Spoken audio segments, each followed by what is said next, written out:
سبيل الدموع سبيل مريح تنهد يا صاحي كي Bismillahirrahmanirrahim. Assalamualaikum warahmatullahi wabarakatuh. Alhamdulillahi rabbil alamin. Wassalatu wassalamu ala ashrafil anbiya'i wal mursalin Nabiina Muhammadin wa ala alihi wa ashabihi wa man tabi'ahum bi ihsanin ila yaumiddin, amma ba'd. Anak-anakku sekalian, kaifa halukum? Bagaimana kabar kalian semua? Sehat ya? Masya Allah, Alhamdulillah. Bersyukur kita kepada Allah Subhanahu wa taala yang masih memberikan kita kesempatan, kesehatan ya, sehingga di hari ini kita masih bisa mempelajari ilmu, khususnya belajar ilmu agama. Dan pada kesempatan kita kali ini insya Allah kita akan mempelajari pelajaran PAI. Apa itu? Pendidikan Agama Islam.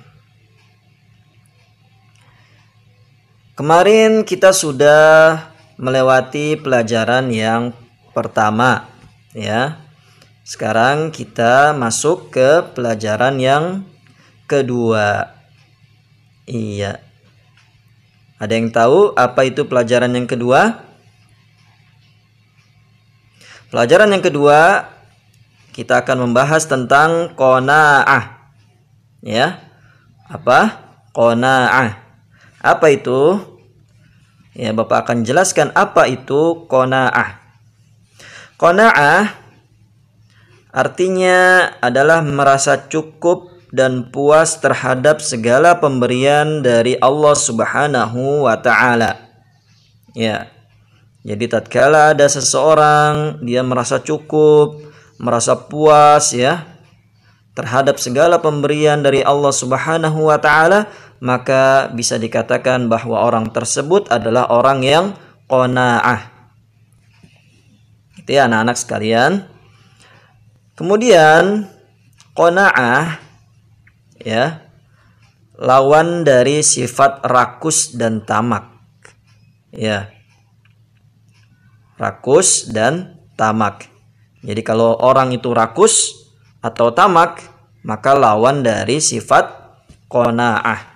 Karena sifat qanaah itu tidak rakus dan tidak pula tamak. Kemudian anak-anakku sekalian, ya, seseorang yang bersifat qanaah berarti telah bersyukur atas nikmat-nikmat yang Allah anugerahkan. Karena itu Rasulullah Shallallahu alaihi wasallam bersabda, "Qad aflaha man aslama." Beruntunglah orang yang berislam, ya, yang beragama Islam dengan baik. Wa ruziqa kafafan. Kemudian ya Allah mencukupi kebutuhan dasarnya. Wa qanna'ahu Allahu bima atah. Setelah itu Allah beri kepuasan, ya, sifat qanaah. Ya, dia diberikan kepuasan, rasa qanaah oleh Allah terhadap apa yang diberikan kepadanya, ya, maka akan beruntung. Ya, jadi kalau ada seseorang yang dia itu sudah agamanya Islam, ya, selain Islam maka tidak beruntung.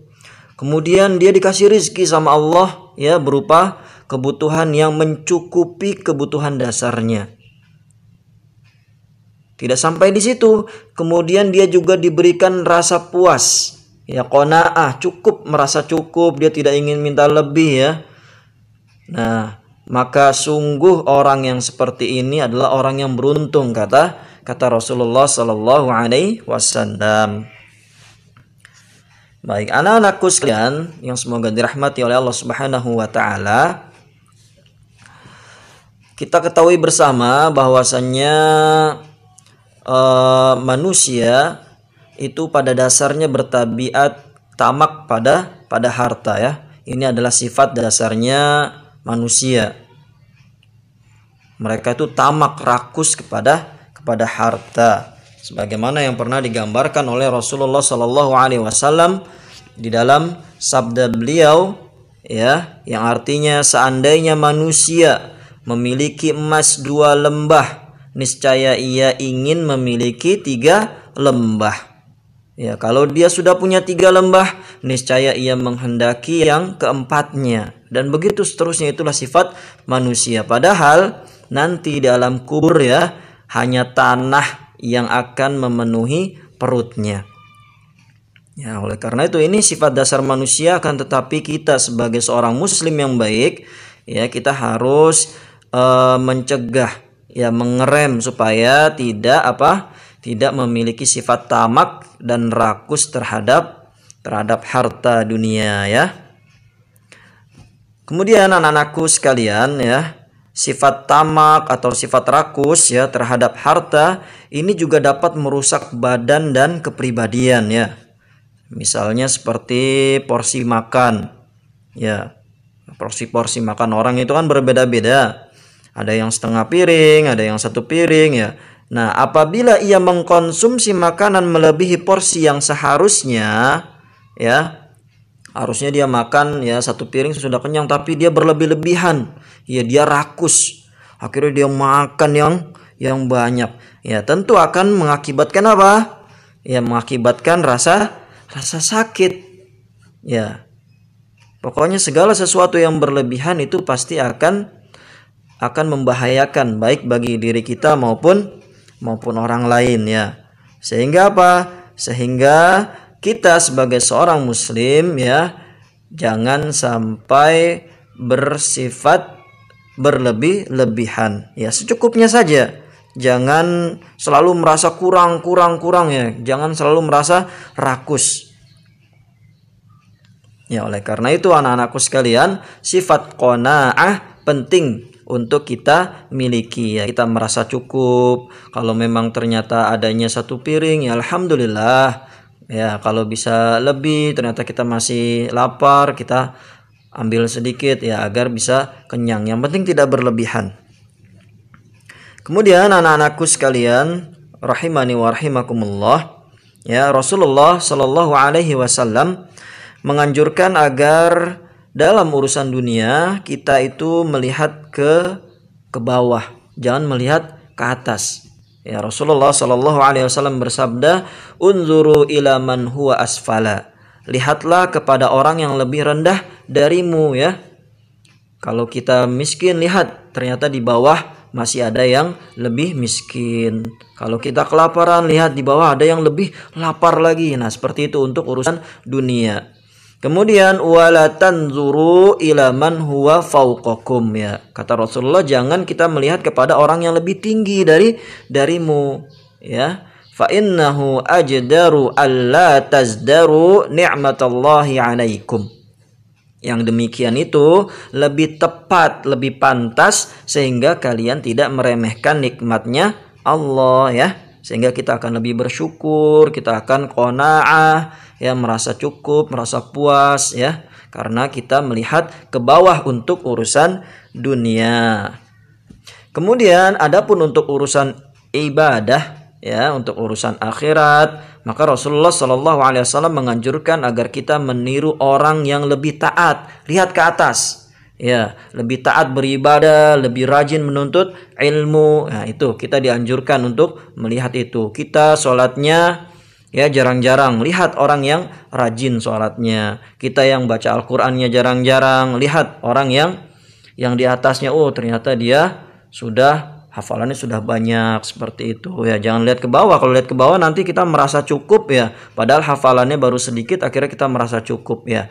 Oleh karena itu untuk urusan ibadah Rasulullah menganjurkan agar kita meniru orang yang lebih taat, yang lebih rajin di dalam hal beribadah. Kita dilarang meniru orang yang malas beribadah ya, tidak mau menuntut ilmu.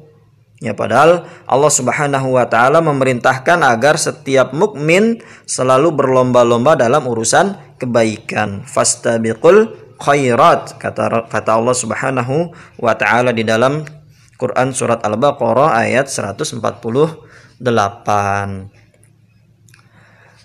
Baik, anak-anakku yang semoga dirahmati dan diberkahi oleh Allah Subhanahu wa taala, itulah tadi pelajaran kita yang kedua. Ya, masih ada sedikit materi, kita lanjutkan ke pelajaran yang ketiga ya. Pelajaran yang ketiga. Apa itu? Hafalan surah At-Takatsur. Ya, hafalan surah At-Takatsur. Ngomong-ngomong sudah pada hafal semua kan ya? Takatsur. Sudah ya? Iya. Sebelumnya Bapak akan jelaskan ya, surat At-Takatsur itu merupakan surat yang ke-102 di dalam Al-Qur'an. Kemudian ya, surat At-Takatsur terdiri dari 8 ayat. At-Takatsur itu sendiri artinya adalah bermegah-megahan. Dan surah At-Takatsur termasuk surah Makkiyah.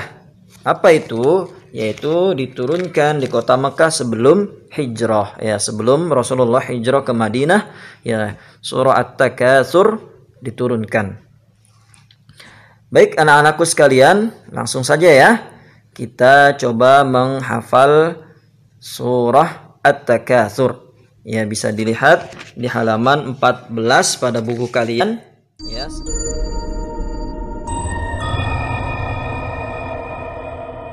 Bismillahirrahmanirrahim.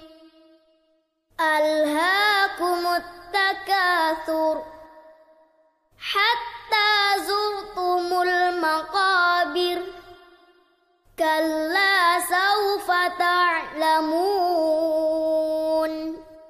Thumma kalla sawfa ta'lamun. Kalla law ta'lamuna ilmal yaqin latarawunnal jahim thumma latarawunnaha 'ainal yaqin thumma latus'alunna yawma idzin 'anin na'im. Iya, Masya Allah. Barakallahu fikum anak-anakku sekalian. Bagaimana? Sudah kalian simak ya? Masya Allah. Ya, seperti itu. Jadi coba kalian praktekkan bacaannya. Ya, kemudian kalian coba setorkan ke Bapak ya.